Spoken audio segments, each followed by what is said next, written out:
Oi, gente, estou aqui de volta para a gente dar continuidade às nossas aulas sobre desmama, terminação e comercialização de cordeiros.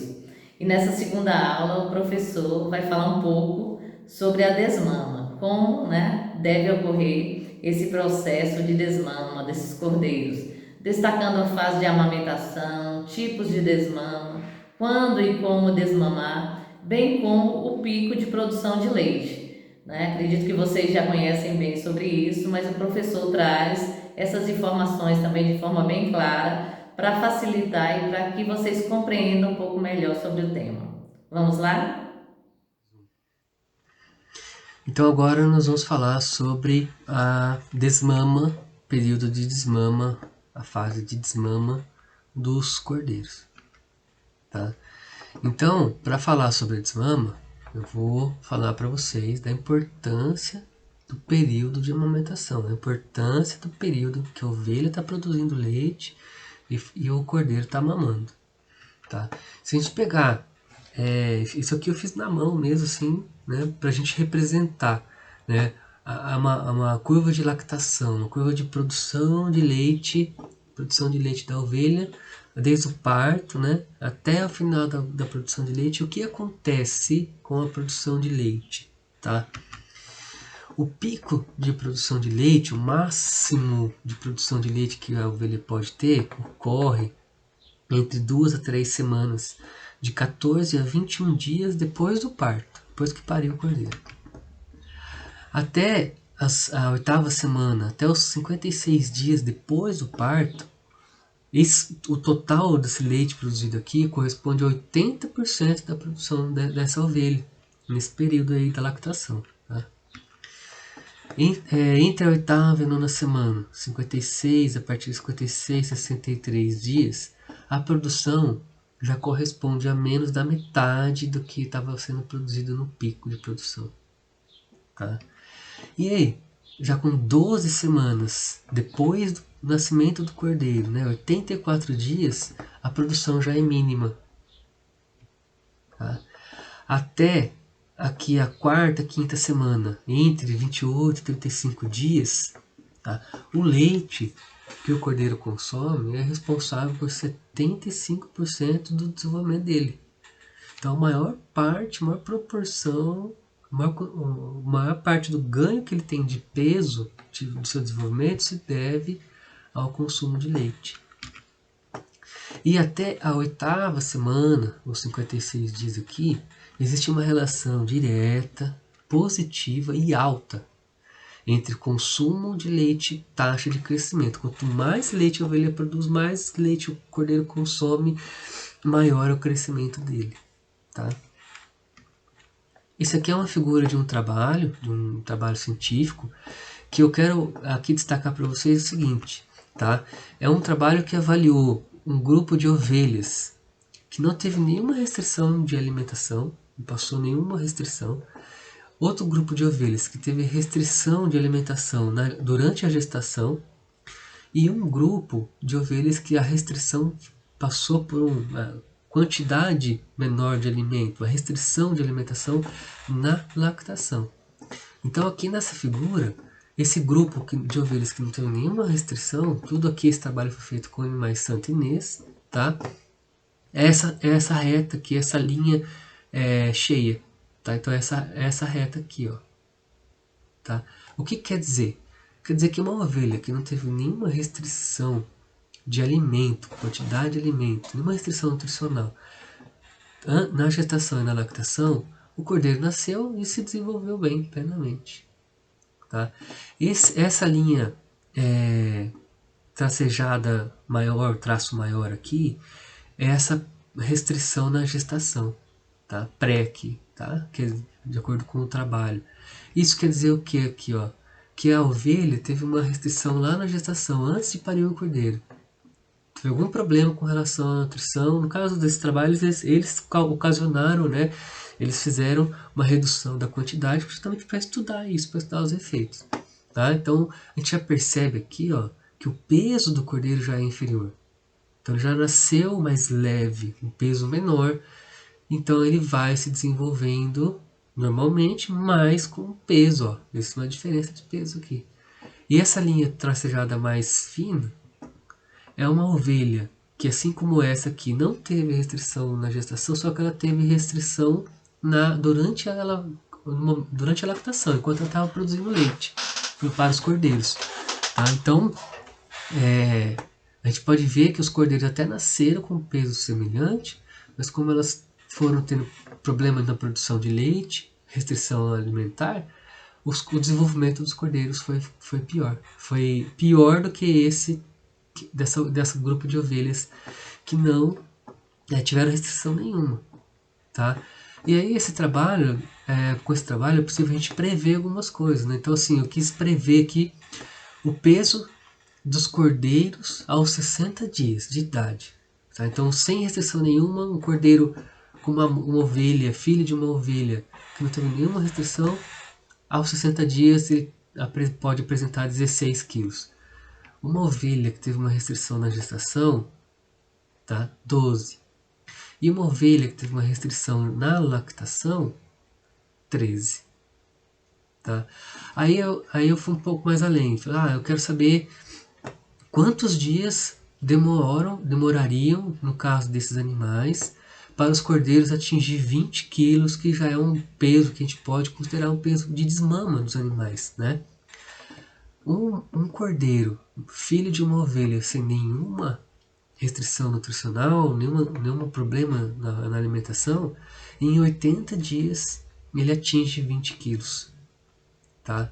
Agora, dependente da restrição aqui, se ela aconteceu antes do parto, depois do parto da lactação, esses dois cordeiros aqui precisam de 20, aqui é 27 e 23, né? Mais de 20 dias a mais, né? Consumindo leite, consumindo ração de cripe, que a gente vai falar mais para frente, tá? E consumo, né? Tem esse custo da alimentação desses cordeiros, então são mais dias consumindo, mais dias presentes ali, né, junto com a mãe. Então, ele demora para chegar no peso desmama. Então, a importância desse período de lactação, a alimentação dos animais, manter sempre e evitar, né, qualquer problema, qualquer restrição nessa fase. O leite, então, como a gente viu ali naquela tabela, naquela figura e na curva de lactação, é responsável por 75% do desenvolvimento do cordeiro. Existe uma relação direta, positiva e alta entre o consumo de leite e a taxa de crescimento do cordeiro. Então é importante a ovelha estar bem nutrida, a ovelha produzir bem leite, principalmente nesse começo, até os 30 dias, nesse pico de produção de leite, porque como ele está consumindo mais leite do que um alimento sólido, o ganho dele, o crescimento dele vai se dar por esse consumo de leite. Tá? Então aí eu falar para vocês agora sobre os tipos de desmama, né? Quando e como desmamar. Então se a gente pegar todos aquelas considerações que eu fiz sobre a lactação das ovelhas, o período que elas estão dando leite, tá? O pico de produção do leite da ovelha ocorre aos 21 dias de lactação. A maior volume de leite produzido até os 56 dias de lactação. Queda na produção de leite a partir dos 60 dias de lactação.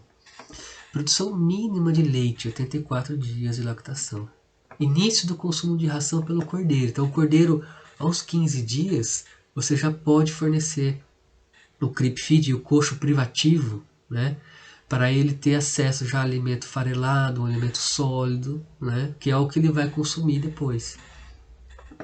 E a predominância do consumo de ração pelo cordeiro, tá? Então ele começa aos 15 dias de idade, de vida, né? Depois ter acesso com consumo de ração. Aos 60 dias já predomina, ele já não está mais consumindo leite. Então nós temos aqui situações envolvendo a ovelha e situações envolvendo o cordeiro, tá? Que nos mostram, fala assim, olha, o pico de produção é com 21 dias. Aos 60 dias já tem queda na produção de leite. E aos 60 dias o cordeiro já não está mais consumindo leite. Tá, então são informações que vão mostrando pra gente, falar, ó, mais ou menos nesse período a gente pode fazer a desmama, tá? Então quando desmamar? A gente pode ser feito uma desmama que chama precoce, desmamar o cordeiro com 45 dias, a desmama tradicional, a mais comum é os 60 dias, tá? Então você tem 2 meses de lactação que o cordeiro vai ficar mamando, tá? E a desmama tardia aos 90 dias. Tudo isso aqui, toda essa diferença vai ser em função do sistema de produção, da capacidade, novamente, que você tem de alimentar a ovelha, que ela vai produzir leite e esse leite vai auxiliar o cordeiro no seu desenvolvimento. Existem as desmamas que podem ser feitas lenta ou gradativamente, ou de forma abrupta e repentina, ou repentina. E também a gente pode fazer, durante esse período de amamentação, fazer uma mamada controlada, que eu vou falar para vocês o que é, e o coxo privativo, né? O inglês, né? O creep feeding, traduzindo, né? E até para a gente se acostumar, é o coxo privativo. Então é um coxo que só o cordeiro tem acesso, tá? Então se a gente pegar aqui, aqui eu coloquei essa tabela para a gente visualizar o que pode ocorrer com o desenvolvimento dos animais, né? Então eu tenho aqui, ó, peso ao nascer, peso ao nascimento, tá? Variando de 2 a 6,5 kg, tá? E a desmama, quando que vai acontecer a desmama? Ou se eu falar assim, não, eu fixar, né? Eu quero que a desmama ocorra com 45, eu quero que a desmama ocorra com 60, eu quero que a desmama ocorra com 90, tá? Se a gente pegar um peso, a desmama de 20 quilos, tá? Então é um peso fixo, independente do peso ao nascimento, tá? Eu vou ter que ter um ganho, esse cordeiro vai ter que ter um ganho de peso nesse período, do nascimento até a desmama. Então aqui está o total de quilos que eles têm que ganhar do nascimento até a desmama. E isso, então, fazendo essas contas, a gente chega nos valores de ganho que eles têm que ter durante esse período.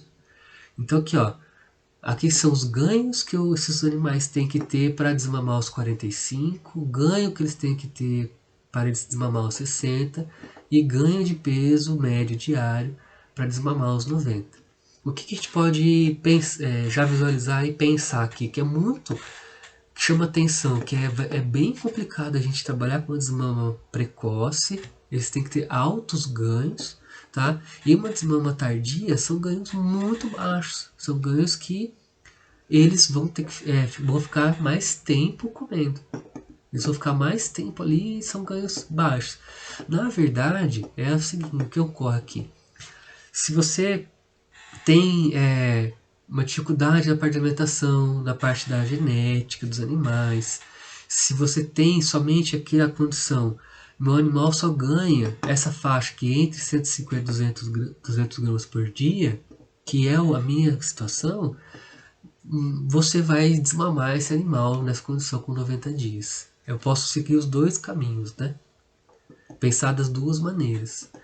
Se eu quero desmamar com 60 dias, dependente do peso a nascer, os cordeiros têm que ganhar entre 225 e 300 gramas por dia. Então a gente pode considerar que essa faixa de ganho aqui é mais segura, é mais não vou dizer mais fácil, né? Mas é mais palpável, assim, a gente consegue trabalhar melhor. Ah, não, mas eu tenho genética, são animais de alta qualidade genética, a nutrição é bem feita, eu tenho condição de alimentar bem, então eu consigo fazer com que os animais tenham um maior ganho, variando aqui, ó, entre 300 e 400 gramas por dia, e aí eu consigo reduzir esse peso adicional. Então, são vários fatores que vão interferir aqui nesse desempenho, independentemente do peso a nascer. Se eu estipulo o peso da desmama e os períodos de desmama, né, se eu vou desmamar precocemente, 60 dias, um pouco mais tardio, são vários fatores que são levados em conta para determinar o desenvolvimento desses animais. E a gente observa que quanto maior o peso ao nascer, menos peso ele vai ter que ganhar nesse período e as faixas de ganho de peso vão ser inferiores, então vão ser mais tranquilas para a gente trabalhar.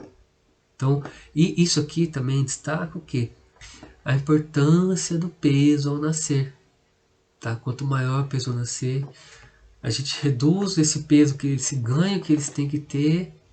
A gente reduz a mortalidade dos cordeiros. Cordeiro muito leve tem uma probabilidade maior de morrer, tá? De não aguentar, de não se manter. Então a importância do peso ao nascer. Aqui para essa figura para mostrar o creep feeding, o coxo privativo. O que é? É uma estrutura que ela pode ser feita de qualquer material, de qualquer tipo de material, colocada em qualquer lugar, mas que permita somente que só o cordeiro entre e tenha acesso à ração de creep feeding, à ração do coxo privativo, tá? Para auxiliar ele no seu desenvolvimento. Então pode ser feito em qualquer local, em qualquer lugar da sua propriedade, mas desde que o importante é que a ovelha tenha o seu coxo e os cordeiros tenham o seu coxo também para consumir esse alimento. E esse aqui é um exemplo, né, de um coxo privativo, que feed móvel, que ele acompanha os animais no pasto. E olha que interessante aqui. O cordeiro está consumindo leite da ovelha, está mamando, já está tendo acesso à ração. Então hoje você já está otimizando, ele já está consumindo leite, já está consumindo ração. Isso aqui favorece ele consumir o alimento sólido, né? Vai reduzindo a dependência dele do leite, vai aliviando a ovelha também. Isso é uma vantagem do creep, né? No caso até da manutenção da condição da ovelha, né? De aliviar ela. Logo depois, é claro que a gente tem que focar nesse começo de lactação, até nesse primeiro mês de lactação, para ele mamar bem nesse período que é onde vai concentrar a produção de leite. E depois com o creep, que a partir dos 15 dias, você já pode colocar disponível, os cordeiros já vão consumindo, se adaptando a uma ração, um alimento farelado, né? Eles ainda têm acesso à mãe, mas eles também já vão mamando menos e aliviando essas ovelhas, né? Aqui é um exemplo de uma mamada controlada, uma propriedade aqui no estado de São Paulo. O que é a mamada controlada? Na verdade, a mamada controlada é como se os cordeiros morassem no creep feed, morassem nessa estrutura que é o coxo privativo. Então aqui, esses cordeiros estão tendo acesso à ração de creep, à ração coxo privativo, tá? São cordeiros que estão mamando, só que as mães, essas ovelhas, estão no pasto. Então a mamada controlada, as ovelhas voltam para o sistema, voltam para a pastagem, e os cordeiros ficam isolados, fechados no local, onde as ovelhas vêm aqui somente 2 vezes por dia para eles mamarem, e aí elas voltam para a pastagem e eles ficam nessa estrutura. Então é feita a mamada controlada, você controla a quantidade, a frequência de mamadas que o cordeiro vai fazer, e aí você já aproveita e já coloca a ração de creep para favorecer o desenvolvimento desses animais. E como que a gente avalia essa fase de cria, né? Que quando a gente fala até a desmama, é a fase de cria. Então você está criando os animais. Aí entra a importância da escrituração zootécnica. Que a escrituração zootécnica nada mais é do que você registrar, você marcar. Então o caderninho ali não precisa ser nada extraordinário. É um caderninho, uma agenda, um caderno escolar que você vai registrar, marcar todos os acontecimentos. Tá? Então você faz o registro do peso ao nascimento. Nasceu o cordeiro, pesa o cordeiro, marca a data, né? Peso ao desmame do cordeiro, idade ao desmame do cordeiro. Aí você calcula o ganho de peso médio diário do nascimento até a desmama. E aí você também usa esse período para avaliar a mortalidade e calcular a taxa de mortalidade de cordeiro do nascimento até a desmama. Tá? Então esses são alguns índices que nós utilizamos para avaliar esse desempenho na fase de cria. Tá? Isso aqui é um exemplo daquela mesma propriedade que eu mostrei a mamada controlada, para vocês verem como é simples. É uma folha, uma ficha, onde eles anotam a ovelha. Aqui está o número da ovelha, a identificação dela no rebanho. 21 de julho de 2019, ela pariu 2. um macho e uma fêmea. O macho com 5 quilos e a fêmea com 4,5 kg. Esse cordeiro macho recebeu um número 680 da identificação deles e a fêmea 681. Tá? Aí aqui tem até um peso intermediário, né? Enquanto ele estava na mamada, e o peso a desmama. Tá? Então a gente vê aqui 26, 29. Essa mesma ovelha, porque aqui é uma ficha de uma ovelha só, voltou a parir em 19 de maio de 2020, um macho com 6 quilos, 6 kg e 100. Esse macho, dentro do ano, a gente pode ver aqui a 680, já era o 610. E essa ovelha, em menos de 12 meses, ela já deu uma segunda cria, uma outra cria. Então, o intervalo de partos foi menor que 12 meses. Então, o peso a nascer, o peso na mamada e o peso a desmama. E aqui a gente vê que essa mesma ovelha, em 30 de janeiro de 2021, criou mais um macho com 7 quilos, né? É o cordeiro 89, a média é o peso da mamada e o peso a desmama, tá? Então a gente vê que é a mesma ovelha, é uma ficha para ela, tá? Que é feita o registro dos eventos, dos acontecimentos. Isso é a escrituração zootécnica. Isso é muito importante a gente registrar todos esses eventos que ocorrem na sua propriedade, com o seu rebanho. Até a distância é uma adaptação das atividades de assistência técnica e extensão rural do Bahia Produtiva, projeto do Governo do Estado da Bahia por meio da Secretaria de Desenvolvimento Rural do Estado da Bahia, executado pela CAR, Companhia de Desenvolvimento e Ação Regional, com recursos provenientes de acordo de empréstimo com o Banco Mundial.